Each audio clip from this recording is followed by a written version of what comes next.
संध्याकाळपर्यंतचा सिद्धार्थच्या काळजीत आणि त्यानंतरचा तुझ्या बहिणींसोबत। सिद्धार्थच्या काळजीने का?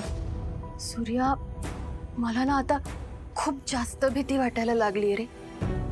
एकतर डॅडी नाही तर सत्यजितला आमच्या रिलेशन बद्दल कळलं असेल आणि त्यांनीच तर काही केलं नसेल ना सिद्धार्थला। त्याचा जीव घ्यायला पण मागे पुढे बघणार नाहीत ही लोक। राहून राहून बघ असलेच विचार येत आहेत माझ्या डोक्यात। काहीच कळायला पत्ता लागत नाही। माणसाचा काहीच पत्ता लागत नसेल तर असं मनात येणं साहजिकच आहे, पण तुझा माझं मन मला सांगतंय असलं काही बी झालं नसेल। अरे हो, पण हे कळायला सिद्धार्थ सापडायला तर पाहिजे।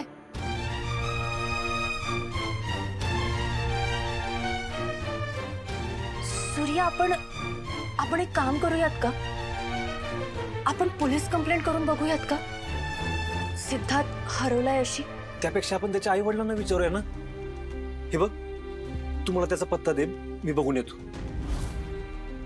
तुळजा, तुझ्याकडे आहे ना त्याचा पत्ता? सूर्या, सिद्धार्थने मला कधीच त्याच्या आई वडिलांविषयी सांगितलं नाहीये रे। ते फक्त मुंबईत की ठाण्यात राहतात एवढंच मला माहितीये। बाकी एक्झॅक्ट कुठे राहतात, काय करतात याची काहीच कल्पना नाहीये मला। तुळजा, असं कसं? तुम्ही एकमेकांवर प्रेम करायचं ना, त्याच्याबद्दल तुला काहीच माहित नाही? कारण आम्हाला प्रेमात अख्ख्या जगाचा विसर पडला होता। त्याच्यासाठी जग म्हणजे फक्त मी आणि माझ्यासाठी तोच होता रे। आम्हाला एकमेकांशिवाय दुसरं काहीच दिसत नव्हतं। अगं पण तुळजा, एवढ्या मोठ्या शहरात त्याला कुठं आणि कसं शोधायचं? ठीक आहे, हरकत नाही, मी जाईन, मी शोधीन त्याला। तुळजा, एवढ्या मोठ्या शहरात तुला एकटीला पाठवून का मी? सूर्या, आता तू नवरा असल्यासारखा खरोखरचा हक्क दाखवतोयस माझ्यावर, हे विसरू नकोस। आपलं लग्न नाटक।